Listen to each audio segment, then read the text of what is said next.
Hello everyone, स्वागत है आपका अपने यूट्यूब चैनल में। आज हम करेंगे 7th क्लास की एनसीईआरटी का चैप्टर नंबर 2, जो कि है हमारी पृथ्वी के अंदर।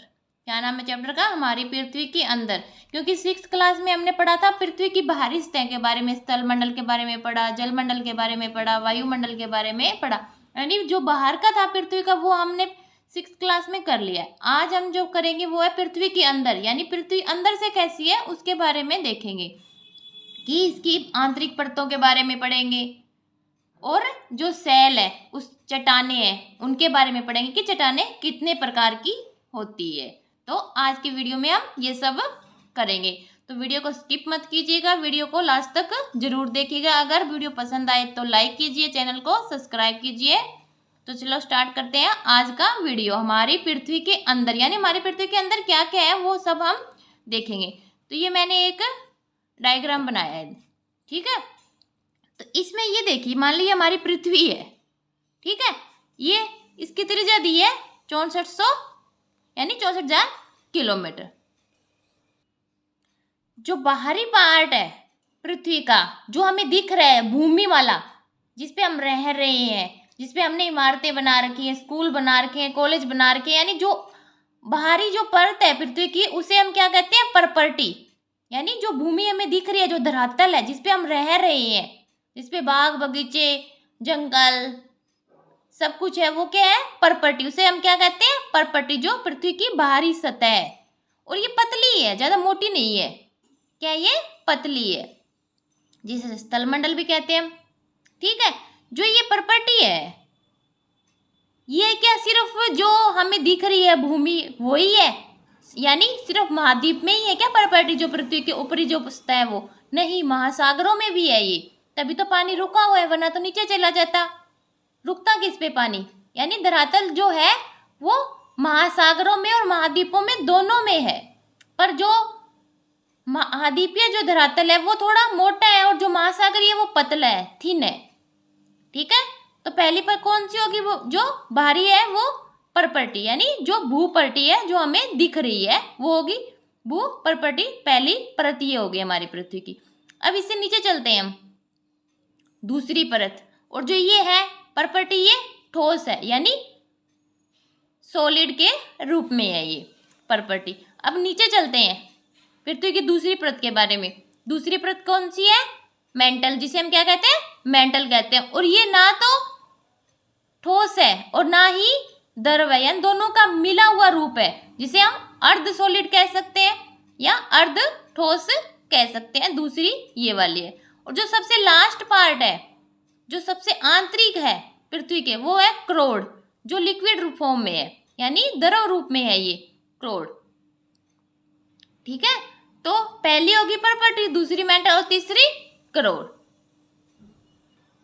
तो हमने पृथ्वी की जो आंतरिक तीनों परतें हैं उनको हमने देख लिया, पहली प्रॉपर्टी, दूसरी मेंटल, तीसरी क्रोड। अब इनके बारे में थोड़ा पढ़ लेते हैं कि इनमें क्या क्या है। पहली है भू प्रॉपर्टी, जो ऊपरी पार्ट हमें दिख रहा है पृथ्वी का, धरातलीय पार्ट जिन्हें स्थलमंडल कहते हैं, वो है भू प्रॉपर्टी। वो ठोस रूप में है, यानी सॉलिड है वो। और किससे बना हुआ है? जिसे हम क्या कहते हैं? सियाल।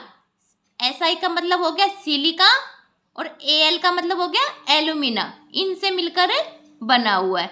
और इसका जो घनत्व है वो कितना है? 2.7 ग्राम पर सेंटीमीटर क्यूब। क्योंकि घनत्व होता है हमारा, वो क्या होता है? मास बटा आयतन। क्या होता है? मास बटा आयतन। तो मास की यूनिट क्या होती है? ग्राम या किलोग्राम होती है, ठीक है। और आयतन की क्यूब में होती है, सेंटीमीटर क्यूब कर लिया या मीटर क्यूब हो गया। तो यहाँ पे ग्राम में लिया तो सेंटीमीटर क्यूब हो गया, अगर किलोग्राम में लेते तो ये मीटर क्यूब हो जाता। यानी जो घनत्व की इकाई है वो ऐसे ग्राम पर सेंटीमीटर क्यूब क्यों किया?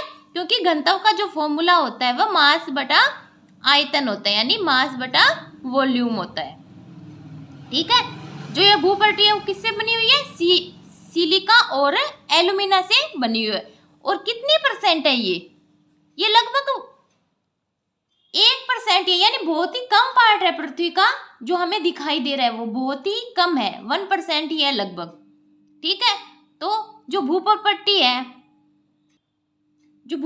वो मैंने कहा था कि सिर्फ महाद्वीपीय जो भूप्रपट्टी हमें दिखाई दे रही है वो ही नहीं है, केवल महासागरीय भी है, यानी जो महासागरों की तलहटी है वो भी भूप्रपट्टी ही है, पर वो पतली है वहां से, और जहाँ पे महाद्वीपीय है वो थोड़ी मोटी है।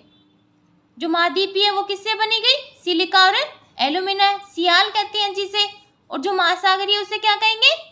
सीमा, सिलिका और मैग्नीशियम से मिलकर बनी होती है। दूसरी जो परत थी पृथ्वी की कौन सी थी? मेंटल थी। पहली भूप्रपट्टी हमने कर ली, दूसरी कौन सी है? मेंटल। मेंटल क्या है? ना तो लिक्विड है ना सॉलिड है, दोनों का मिला हुआ रूप है, अर्ध सॉलिड कहेंगे जिसे, अर्ध ठोस कह सकते हैं। ये कितना पार्ट है पृथ्वी का? 84% लगभग। कितना? 84। जो भूप्रपट्टी वाला था वो कितना था? केवल 1% ही था, यानी बहुत कम था। इसका जो घनत्व है वो कितने? 3.5 ग्राम पर सेंटीमीटर क्यूब। और किससे बनी हुई है ये? सिलिका और मैग्नीशियम, ये से, जिसे सीमा कहते हैं। नेक्स्ट कौन सी है? जो सबसे लास्ट वाली आंतरिक जो पार्ट है पृथ्वी का वो कौन सा है? क्रोड कहते हैं जिसे। वो किस रूप में है? लिक्विड रूप, यानी तरल रूप में है। और कितनी परसेंट है? 15% ही है, लगभग 15% है। ठीक है, और इसका घनत्व है वो कितने? 9 से लेके 12 ग्राम पर सेंटीमीटर क्यूब है। तो जो हमने तीनों परतें की है पृथ्वी की, उसमें सबसे ज्यादा घनत्व किसका आया?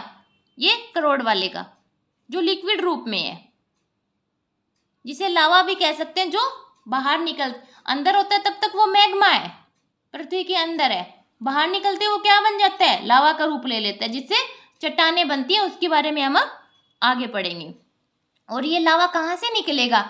जो मोटी परत है वहां, उसको फाड़ना तो मुश्किल होगा पृथ्वी की। जो पतली है, जो पार्ट पतला है पृथ्वी का, जैसे महासागरीय वाला पतला था, तो यहाँ से निकलना थोड़ा आसान होगा। ये दबाव डालेगा, दबाव डालते बाहर निकलेगा, बाहर निकल के टेम्परेचर कम हो जाएगा, कम होते ही वो वहीं पे जम जाएगा, जिससे चट्टानें बन जाएगी। क्योंकि पृथ्वी के जैसे जैसे हम गहराई में जाएंगे वैसे वैसे तापमान बढ़ेगा, क्योंकि डी प्रोपोर्शनल है टी के, यानी गहराई, डेप्थ प्रोपोर्शनल किसके हैं? टेम्परेचर के। और पी प्रोपोर्शनल टू टी, यानी जैसे जैसे ताप बढ़ेगा वैसे वैसे दाब भी बढ़ेगा। तो जैसे जैसे हम पृथ्वी की गहराई में जाते हैं तापमान उच्च हो जाता है, और अंदर क्या है? वो मैग्मा है, वो जो उच्च तापमान पे है, वो बाहर निकलेगा पृथ्वी की सतह को फाड़ के। तो बाहर आते ही टेम्परेचर कम हो जाएगा, तो वो वहीं पे जम जाएगा, जिससे चट्टानें बन जाएगी। तो हमने पृथ्वी की जो 3 परतें हैं उनको देख लिया। अब हम देखते हैं चट्टान या सेल, जिसे सेल भी कहते हैं, चट्टान भी कहते हैं। पृथ्वी की प्रपट्टी अनेक प्रकार की सेल और चट्टानों से बनी है, यानी पृथ्वी की जो ऊपरी सतह है ये वाली, इसमें ऐसा जरूरी नहीं है एक ही प्रकार की चट्टान है, नहीं, अनेक प्रकार की है, अलग अलग टाइप है उनके। ठीक है, अनेक प्रकार की सेल चट्टानों से मिलकर बनी हुई है। इसमें खनिज भी पाए जाते हैं, जीवाश्म भी पाए जाते हैं। जीवाश्म क्या होता है? जैसे लावा बाहर निकला तो उसने अंदर अपने कुछ दबा लिया, आसपास के जो पेड़ पौधे थे वो जल गए, जल के नीचे जम गए, और उन्होंने जीवाश्म का रूप ले लिया। पेड़ पौधे अनेक प्रकार का कुछ भी हो सकता है, ठीक है, उन्होंने जीवाश्म का रूप ले लिया, जिसमें से कुछ हमें ईंधन के रूप में भी इस्तेमाल करते हैं, हम खनिज भी मिलते हैं। ठीक है, पृथ्वी की प्रॉपर्टी बनाने वाले खनिज पदार्थों के किसी भी प्राकृतिक पिंड को सेल या चट्टान कहते हैं। यानी जो लावा बाहर निकला, आते ही जम गया, और वो अनेक किसी भी रूप में जम सकता है। ठीक है, तो ये जो प्राकृतिक है ये हमने तो नहीं किया, नेचुरल है ये, इसे हम क्या कहते हैं? सेल या चट्टान कहते हैं। और खनिज पदार्थ भी मिलते हैं इसके अंदर। ठीक है, सेल विभिन्न रंग, आकार एवं गठन की हो सकती है, यानी जो चट्टानें बनी है उनके अलग अलग कलर हो सकते हैं। आकार हो सकता है, छोटी बड़ी मोटी पतली कैसी भी हो सकती है, और उसमें जो गठन हुआ है, जो उसके अंदर जो मटेरियल है वो अलग अलग होता है, जरूरी नहीं है एक ही प्रकार की चट्टानें हो। अब देखते हैं सैल या चट्टान कितने प्रकार की होती है। ठीक है, तो पहले चट्टान या सैल के प्रकार देखते हैं। पहली है आग्नेय चट्टानें। कौन सी है? आग्नेय चट्टानें, एग्रीसियस सैल। जो एग्रीसियस शब्द है वो लैटिन शब्द इग्निस से बना है और उसका अर्थ क्या होता है? अग्नि। अग्नि यानी आग, जो लावा निकला अंदर था तब तक तो मैग्मा था, वो जो पृथ्वी के बाहर निकलते उसने लावा का रूप ले लिया और वो वहां पे जम गया और उससे क्या बन गया? आग्नेय चट्टानें बन गई, यानी जो अग्नि बाहर निकली, आते टेम्परेचर कम और वो वहीं पे जम गया। दूसरी है अवसादी सेडिमेंट्री सेल। कौन सी? सेडिमेंट्री सेल। जो सेडिमेंट्री शब्द है वो लैटिन शब्द सेडिमेंटम से बना है, जिसका अर्थ होता है स्थिर, यानी जो आग्नेय चट्टानें बन गई लावा के बाहर निकलते ही जमते ही। ठीक है, फिर हवा, पानी, वायु, ठीक है, जल द्वारा जो चट्टानें बनी वो धीरे धीरे कट कट के, मतलब वो अपने साथ बहा के लेके जा रही है अवसाद के रूप में। तो किस किस के द्वारा? हवा के द्वारा, जल के द्वारा। ठीक है, तो जाके कहीं पे इकट्ठा भी करेगी ये, तो उनसे जो चट्टानें बनेगी उन्हें क्या तो अवसादी चट्टानें क्या हुई? जो हवा द्वारा, जल द्वारा चट्टानों को काटकर जो कण ले जाए जा रहे हैं और जहां पे इकट्ठे किए जा रहे हैं, उनसे जो चट्टानें बन रही है उनको क्या कहते हैं? अवसाद के रूप चट्टानें। ये स्थिर होती है। ठीक है, थर्ड नंबर कौन सी है? कायंत्रित चट्टानें, यानी मेटामॉर्फिक सेल।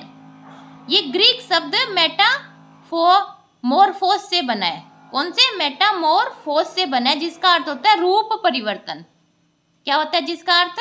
रूप परिवर्तन। यानी जो ये आग्नेय और अवसादी चट्टानें हैं धीरे धीरे ये अपने रूप परिवर्तित कर लेती है और किन रूप में आ जाती है? कायंत्रित चट्टानों के रूप में आ जाती है।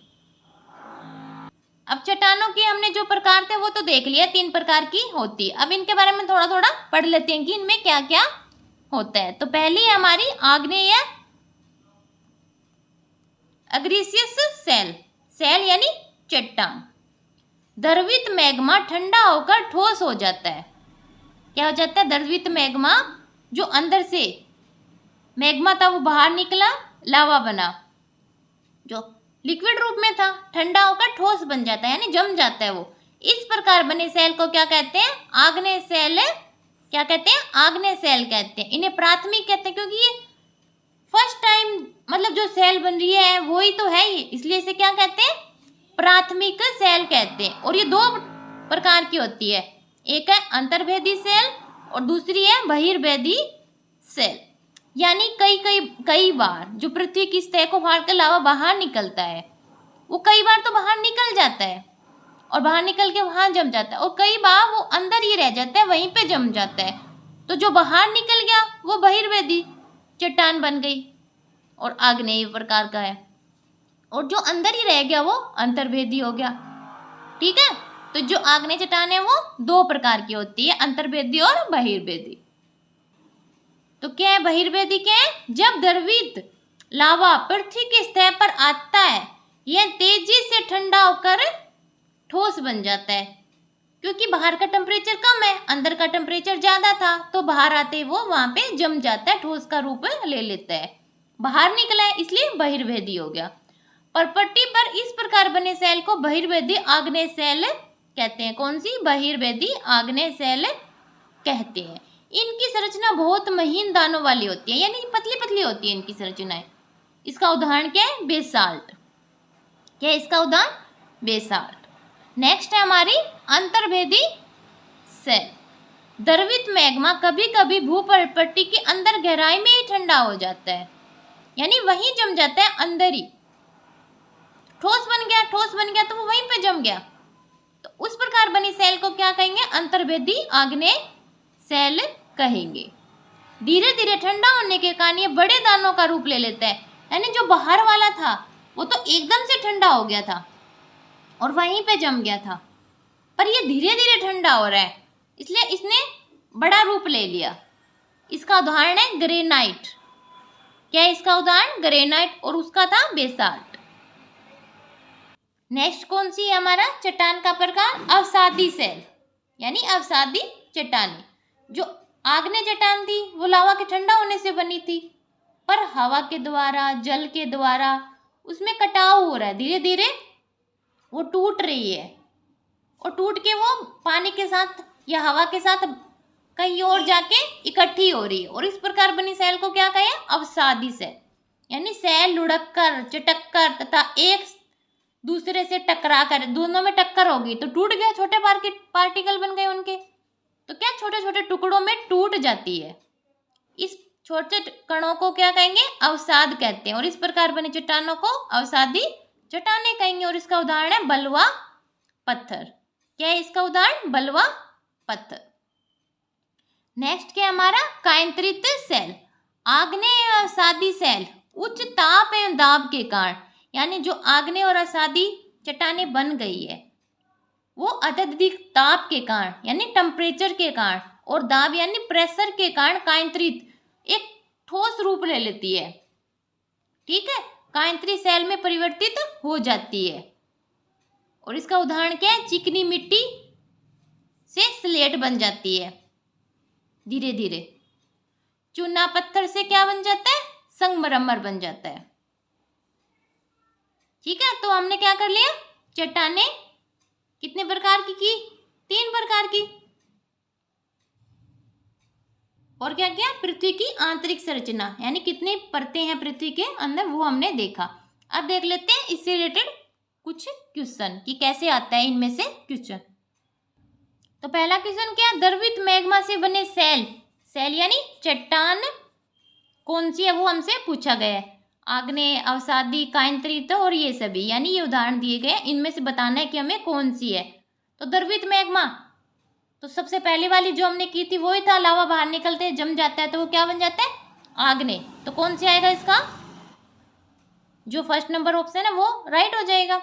नेक्स्ट क्या हमारे पास में? पृथ्वी की सबसे भीतरी परत, यानी सबसे लास्ट वाली कौन सी की थी? पहली की थी हमने परपर्टी यानी भूपरपर्टी, दूसरी मेंटल, तीसरी क्रोड की थी, यानी सबसे लास्ट वाला कौन सा है? क्रोड। तो क्रोड देखिए इसमें, देखिए सेकंड ऑप्शन है, ये ठीक हो जाएगा। सेल जिसमें जीवाश्म होते हैं, क्या होते हैं? जिसमें जीवाश्म होते हैं उन्हें क्या कहते हैं हम? जीवाश्म किसे कहा था मैंने? जैसे बाहर निकलता है लावा तो अपने आसपास का वो जला देता है, जिसमें पेड़ पौधे, जीव जंतु सब पर जल जाते हैं और वो अंदर जम जाते हैं। तो जो बनेगा वो क्या? खनिज बनेगा। क्या बनेगा? खनिज बनेगा, जिसे हम ईंधन के रूप में भी लेते हैं। ये पेट्रोलियम हो गया, ये सब पृथ्वी के अंदर से ही तो निकल रहा है। ठीक है, तो क्या कहेंगे? जो जीवाश्म है उसको खनिज कहेंगे। क्या कहेंगे? खनिज कहेंगे। अनेक प्रकार का होता है खनिज, कुछ ईंधन के रूप में काम लेते हैं, पेट्रोलियम वगैरह हो गया, ये आपको पता ही है। कोयला हो गया, पेट्रोलियम हो गया, सब खनिज है और ये ईंधन के रूप में काम आते हैं, और ये जीवाश्म है। क्या है ये? जीवाश्म है। पृथ्वी की सबसे पतली परत कौन सी है? कौन सी की थी सबसे पतली परत हमने? तो क्रोड, इसका तो घनत्व भी ज्यादा था आपको पता ही, और सबसे लास्ट में थी सबसे पतली, और क्रोड है 15%, मेंटल थी 84% और प्रॉपर्टी थी 1%। तो सबसे पतली कौन सी होगी? जो कम हिस्से है वही होगा, तो कौन सा होगा? प्रॉपर्टी वाला हो जाएगा। तो इसका राइट आंसर हो गया। आज हमने क्या किया? 7th क्लास के एनसीईआरटी का चैप्टर नंबर 2 किया, जिसमें पृथ्वी की आंतरिक संरचना के बारे में हमने देखा और चट्टानों के बारे में देखा, और उससे संबंधित जो क्वेश्चन दिए थे वो किए हैं। वीडियो पसंद आए तो लाइक कीजिएगा, चैनल को सब्सक्राइब कीजिएगा, क्योंकि अच्छे अच्छे वीडियो आपको मिलते रहेंगे अगर आपका साथ बना रहेगा। तो इस चैनल पर 6th क्लास की एनसीईआरटी तो हो चुकी है, मतलब उसके सारे वीडियो मैंने डाल दिए हैं। 7th क्लास की चल रही है, और जो सीटेट के सिलेबस के अकॉर्डिंग सीडीपी की थी हमने, वो भी लगभग कंप्लीट हो गई है। एक आधा वीडियो और बचा होगा उसका, तो आप वो भी देख सकते हैं। और कुछ PYQ भी करवाए हैं मैंने मैथ के। तो अगर आपको पसंद आए तो चैनल को सब्सक्राइब कीजिएगा, वीडियो को लाइक कीजिएगा और ज़्यादा से ज़्यादा शेयर कीजिएगा। धन्यवाद।